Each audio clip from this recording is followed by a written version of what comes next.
Grand day. Good morning. How's everybody doing this morning? Greetings, peace and blessings. How y'all feeling this morning? Today is Thursday, and Thursday is a day that Jupiter governs. Jupiter is currently in Gemini retrograde, um, which has been a pretty powerful energy to allow us the opportunity to expand our mindsets. Whew. What temperature is it? I'm in Los Angeles, so it's not cold the way cold is. It's cold to me. But it's not cold the way other people experience cold. So maybe it's 55 degrees. Maybe it's 55 degrees. I could go check and see, but I don't. Let me see. Hold on a second. It's 46 degrees. See? Now I feel better about myself because it's cold. It's 46 degrees. All right. So the moon is in the final degree of Leo. It's going to go into Virgo in like an hour, or a little less than an hour. And so we are in the final. We've been in the retrograde, not the retrograde. I'm sorry. The nodal shifts started with the moon in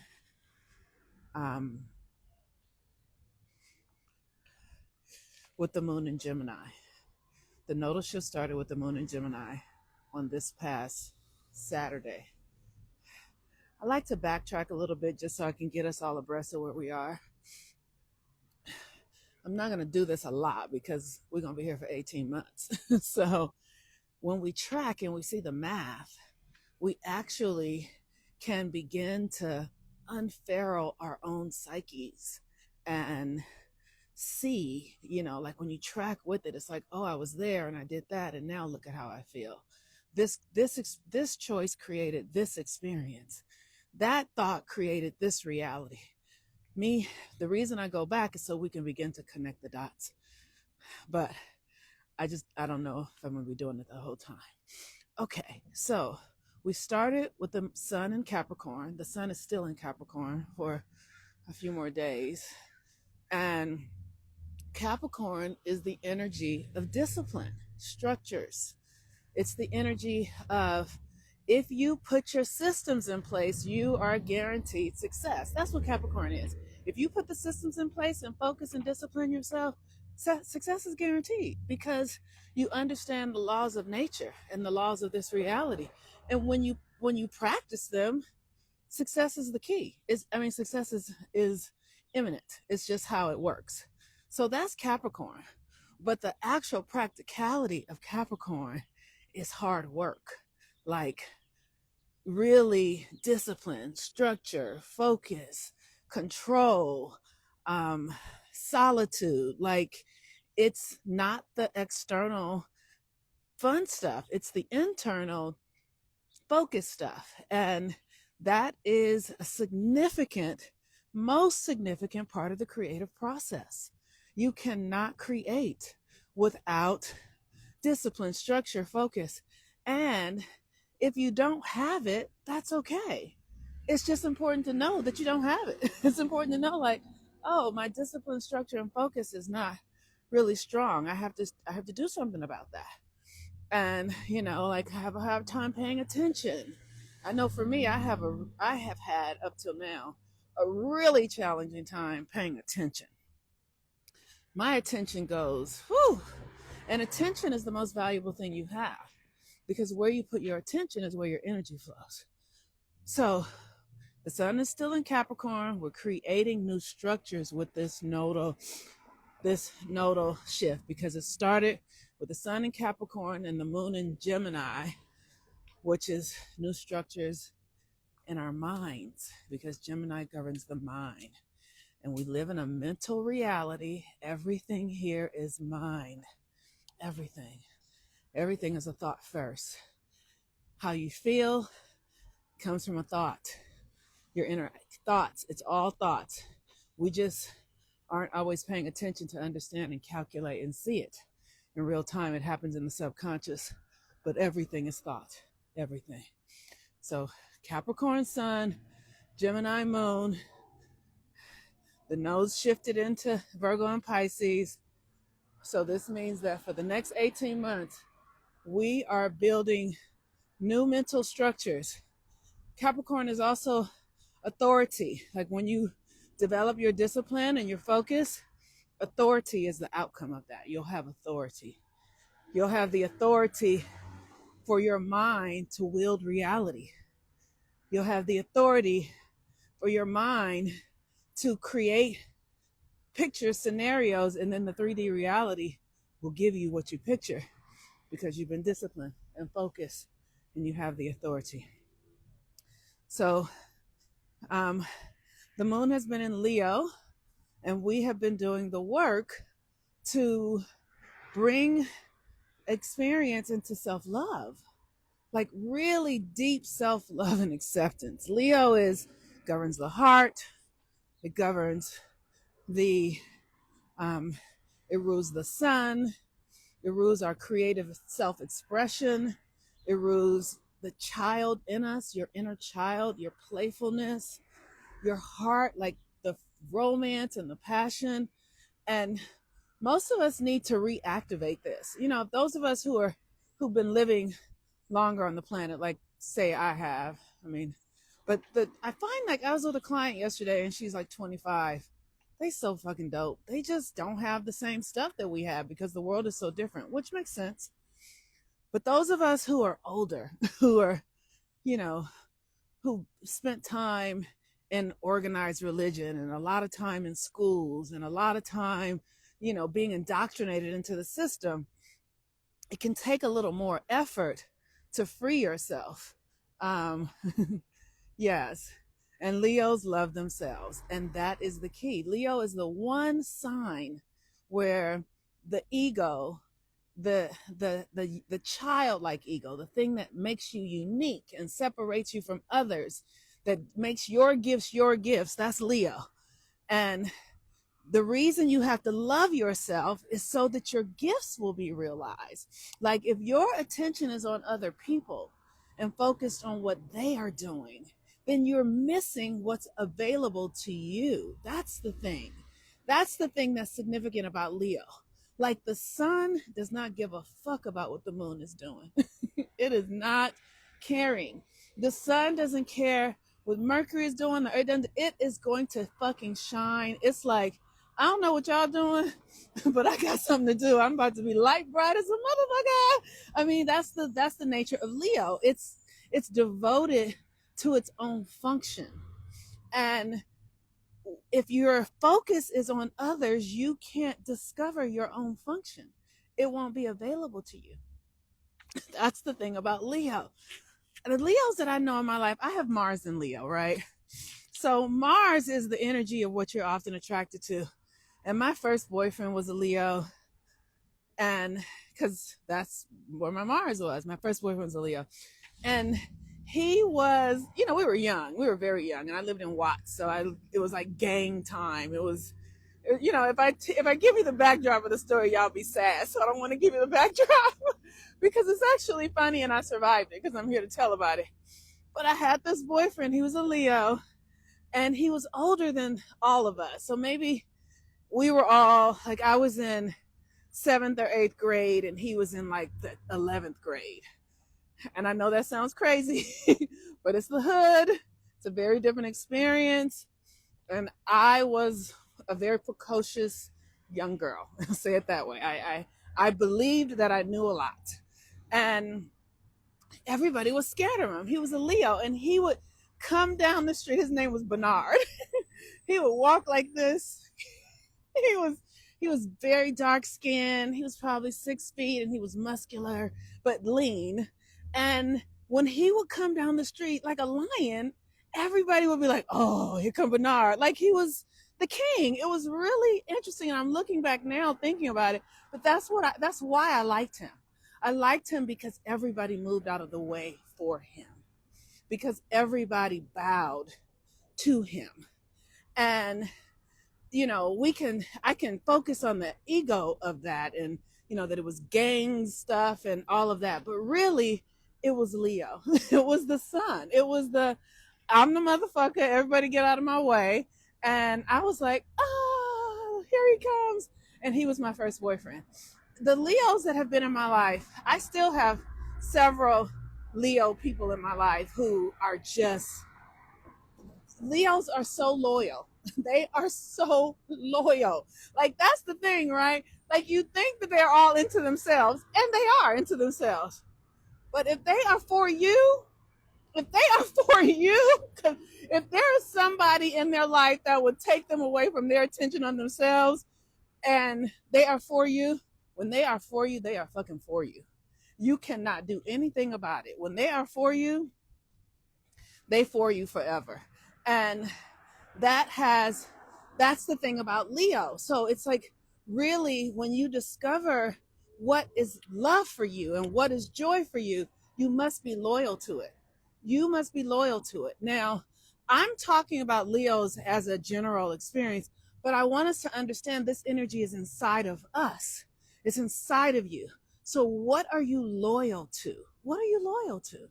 What are you how are you expressing your own creativity, your own creative nature? How are you expressing it? And if you're not, it's okay. Just know that that is something for you to work towards. If you're not, it's fine, but you have something to work towards. And with the Leo energy, it really starts with the videos that I did earlier, yesterday and the day before, opening the heart and being playful and loving yourself, like really loving yourself, really being in profound acceptance of who you are at whatever stage you are, right?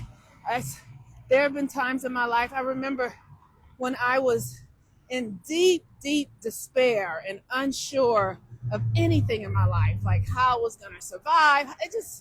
Things were, and what I know now was that even though that time really seemed to frighten me and push me into a lot of fear experience, what I know now is that if I could have just accepted where I was, if I could have just been like, I am in a very hard, difficult place, and feel it rather than run from it, rather than make it wrong, rather than make it undesirable. Trust it, lean into it. It took a long time for me to really stop resisting what was happening and settle into it. And so I'm sharing this so that if you're going through something in your life right now that feels impossible or like you don't want it, lean into it. Don't resist it. Whatever it is, it can be a health challenge, it can be financial challenges, it can be relationship, whatever it is, make friends with it. Make friends with it, because in your making friends with it, it will transmute into something else. And that's the power of Leo. Like, they are able to take something and make something else with it. They're artistic, they're creative, you know. They are creative, they are childlike, they have the essence and the energy of a child. And the Bible says, be thee like children, because your childlike energy incorporates your imagination and your whimsical energy. Like, that stuff is so important, and we have relegated that to not being valuable because of the culture that we live in, where it's all about work and money and things, and we don't, like the way, we do a thing in our culture that's really interesting. Like, we don't treat children like full humans. We treat them like they're incapable of understanding what's fully happening, because we have not, when they're children, they haven't been indoctrinated into the conditioning of this world.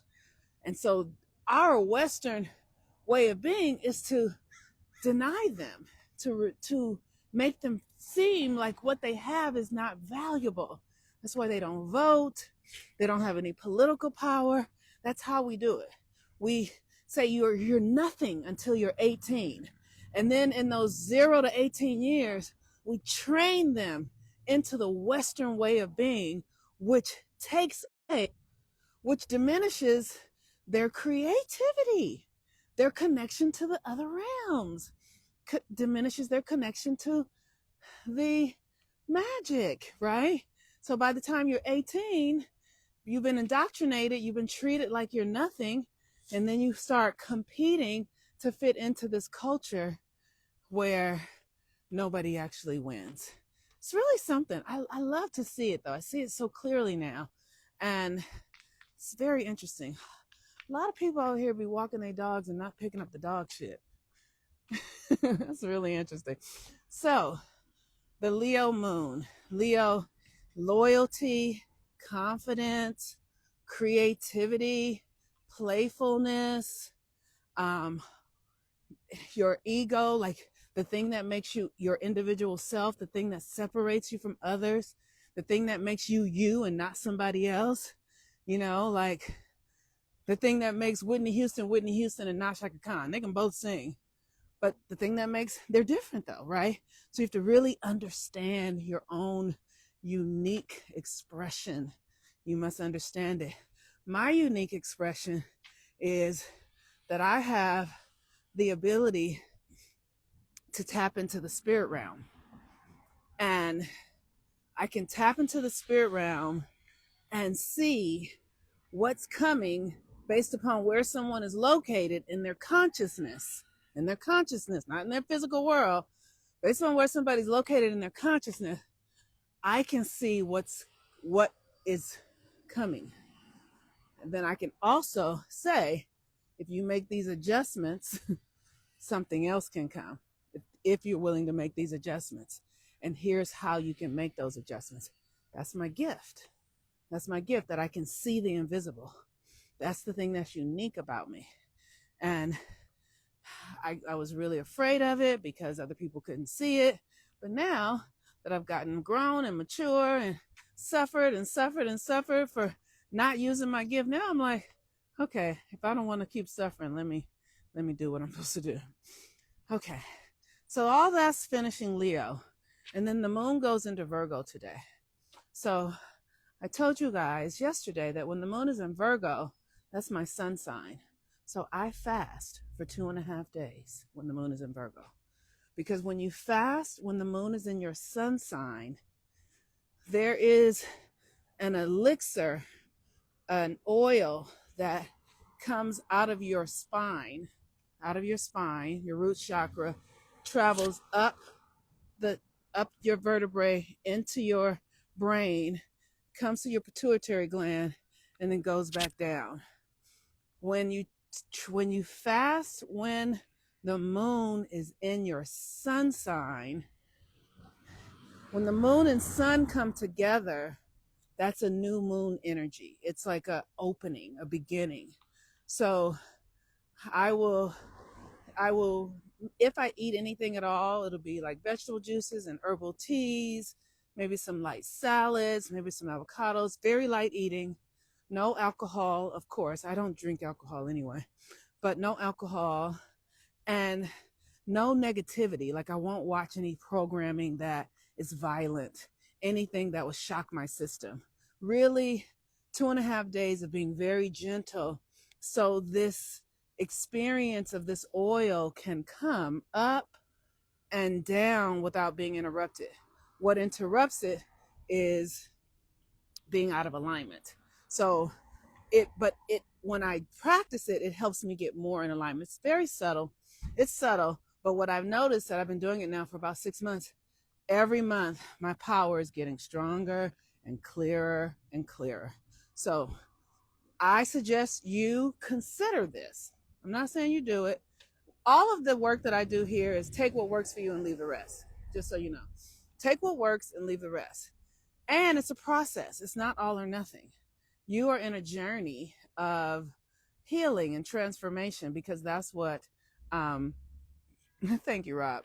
That's what the South Node in Virgo is. It's going to be about healing and releasing what no longer serves us. So you have to be gentle with yourself. This is not an all or nothing kind of thing. This is how you make the work permanent. This is how, you know, how you do something, like how people go and lose weight and then you see them 2 years later and they fat again. You're not going to get fat again with this work because you're going to own the codes of how you actually got to where you're getting and how to get somewhere else and how to be there. So it's really a process. And there's one thing that I have learned. I have been here. They tell me I'm 56 years old, right? And what I have learned is that this life is about maintenance. It is maintenance. I swear. I didn't know. I really didn't know until I don't like something happened, because I was 37 or 38 when I had my son. And motherhood drains the fuck out of you. Like motherhood takes anything you have that is not nailed down, motherhood is going to take it. So, while my son was young, I just didn't really like I was not clear. I was not clear about what it took to be a human. Even at 30 something, I still wasn't clear yet. I was still dealing with a lot of trauma, still internally battling myself. And then when my son was born, over time, slowly, the battle stopped. And when he got to be a certain age, I realized like, oh, this is just repeat, wash, repeat, rinse. Like this is that. Like, oh, I got to do my hair again. Oh, I need to eat again. Oh, he needs to eat again. Oh, right. So, oh, I need to pray again. Oh, I need to meditate again. Oh, I need to connect to my higher self again. That's all this stuff is. And we think it's something external. At least I did. I thought it was like, this external thing. And it's not at all. It's absolutely not external at all. And I have lived long enough to be able to give you guys the cheat code. This motherfucker is not external. I'm telling y'all, don't waste your time. And many people won't believe that, but that's the trick that they've got us to play, to have us putting our energy external when that's not how it works at all.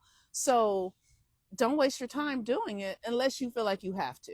And if you feel like you have to, you will, then by all means do that. But it's really wash, rinse, repeat. Wash, rinse, repeat.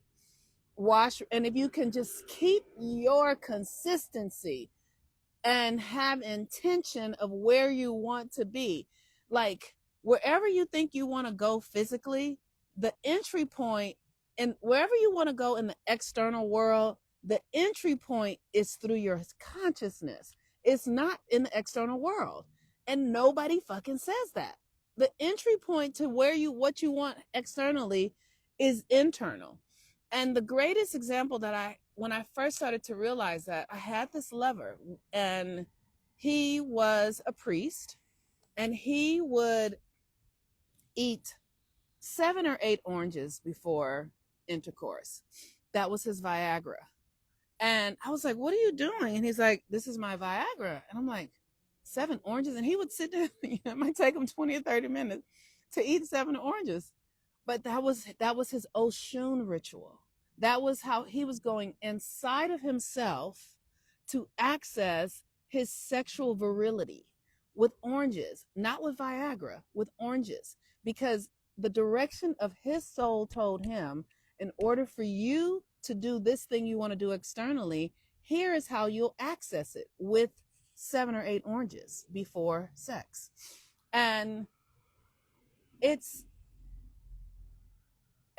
that will get him the result. But the world would say you need to go have Viagra, right? So when they give us all these external solutions, they're really just attempting to drain your energy with these external solutions. Because like when you go to the doctor, if you notice, the doctor doesn't say, how much sleep do you get and what kind of food are you eating? They're just going to give you an external, because they want you to be trapped in the external world, whether they know it or not. They might not even understand that there's another way. So Virgo, we're healing now. So the moon is in Virgo today. The colors for Virgo are blue or orange. Like, I'm not dressed for the day yet. I'm out having a walk. Though I do have on some really cute socks that that have the blue in them. Look at those socks. So we wear the colors. We wear the colors because it helps us get our consciousness in alignment. It helps us connect to nature's way of functioning. So the colors for Virgo are blue or orange. The herbs for Virgo, lavender is a really great herb for Virgo. To lavender. Virgo and Gemini are ruled by Mercury, and they rule the nervous system and the digestive system. And so you want to be calm. You want to be relaxed. I have been doing some work to heal my digestive system for the last few months because it has been really like I have like I'm a 6th house stellium Virgo with so many planets. I have like 5 planets in the 6th house, which is daily routine. So if something throws me off, it throws me off. Like I'm like I can just energetically collapse over a feather. And my digestion, when I don't feel right in my body, and so I've been working on it, and I'm really understanding as a Virgo, I have to be able to listen to my gut. I got to get out of my head. So this is the power of Virgo. And you don't have to be a Virgo to access this. Now that we are having the South Node move through Virgo, everyone is going to be in this Virgo energy. And the Virgo energy says, listen to your gut.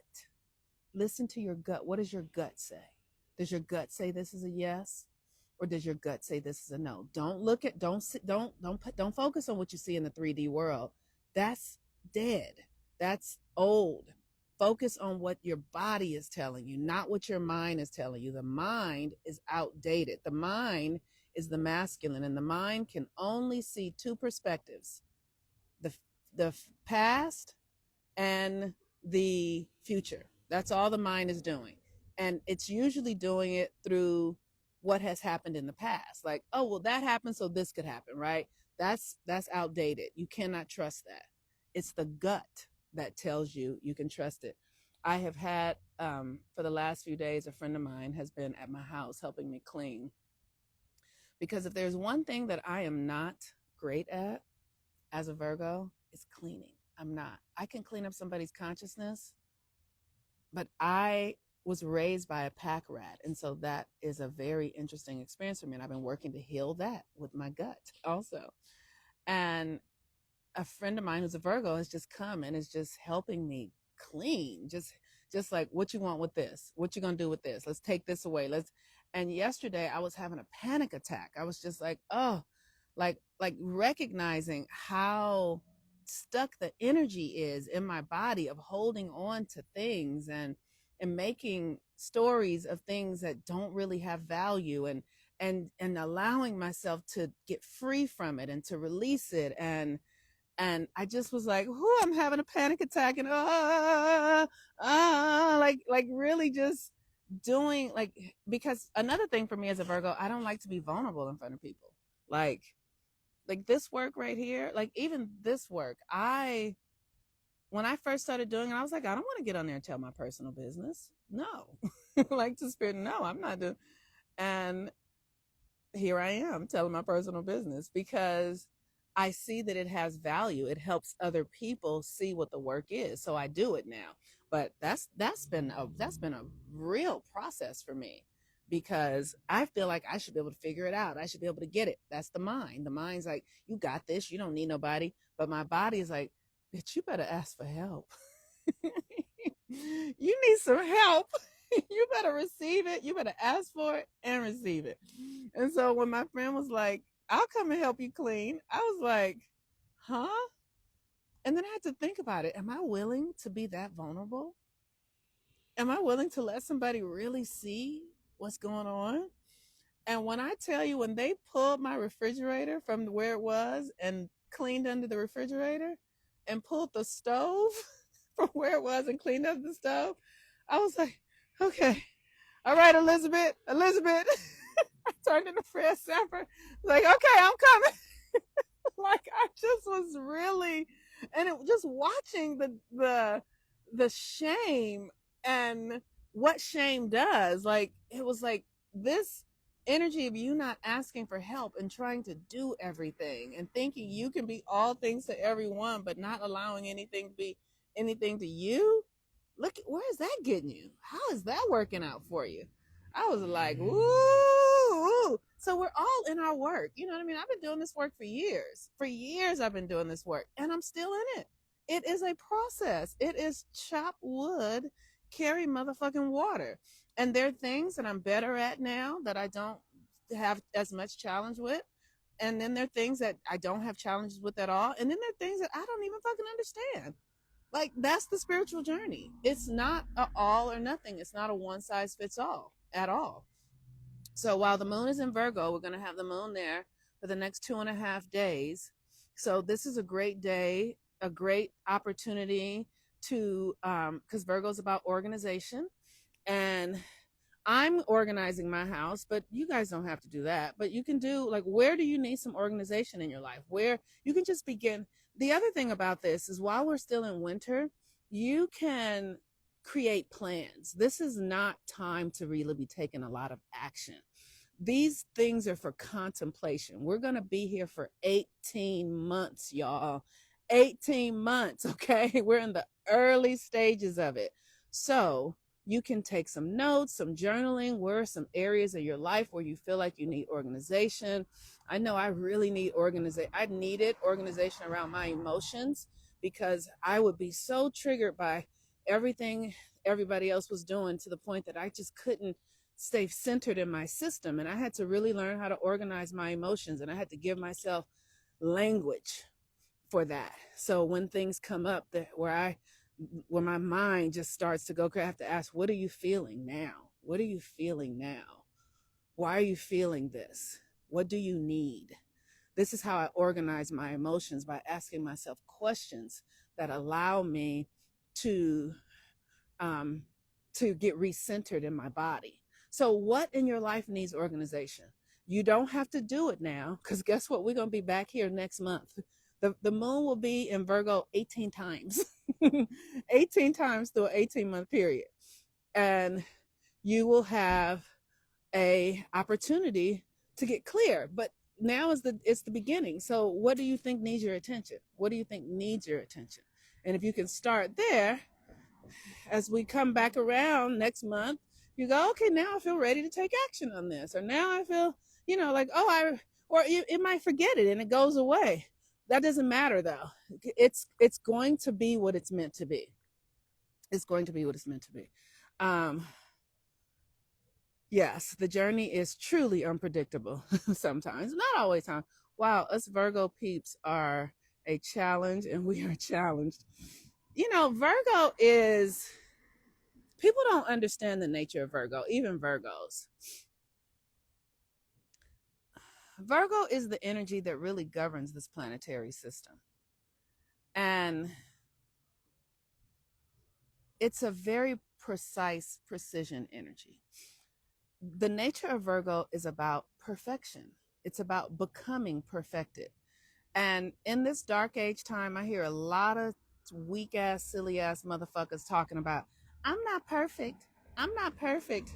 Every time somebody says it, I want to vomit because you are fucking perfect. You are, if you understood how your body worked, you would know you are fucking perfect. If you understood what it takes for you to exist, you would know that you are fucking perfect. When I was in Egypt, oh gosh, the universe is a magnificent thing. And if you think you're not perfect, then study the universe and shut the fuck up. Because there is a place, this place is perfect. The ancients did a measurement of the sun hits a particular location every 30 years or something like that, a particular location. And they built monuments to this particular location and timing. That the sun will hit this place for 15 minutes every 30 years. And the motherfucker shows up every 30 years for 15 minutes. Like, I'm right on time. Perfect. It is perfect. It is perfect. You are perfect. You are not imperfect. You are perfect. And when you understand what has to happen in order for you to breathe, in order for you to hold this fucking phone in your hand, if you understood that, you would never say, I'm not perfect. You would always say, I'm fucking perfect. And if there's something in me that doesn't understand that, then I need to work that out. But I'm perfect because this universal, it is perfect. And imperfection is a part of it as well, because all things are true. But what people deny perfection now. People really accept imperfection and deny perfection. And perfection is as necessary and valuable. The sun comes to that one position every 30 years for 15 minutes, and it's never late. And it hasn't been late for billions of years. It's never late, y'all. What the fuck? You what? It's never late. So, with that, enjoy your day. Set up your energy and your weekend for the Virgo moon that we're in.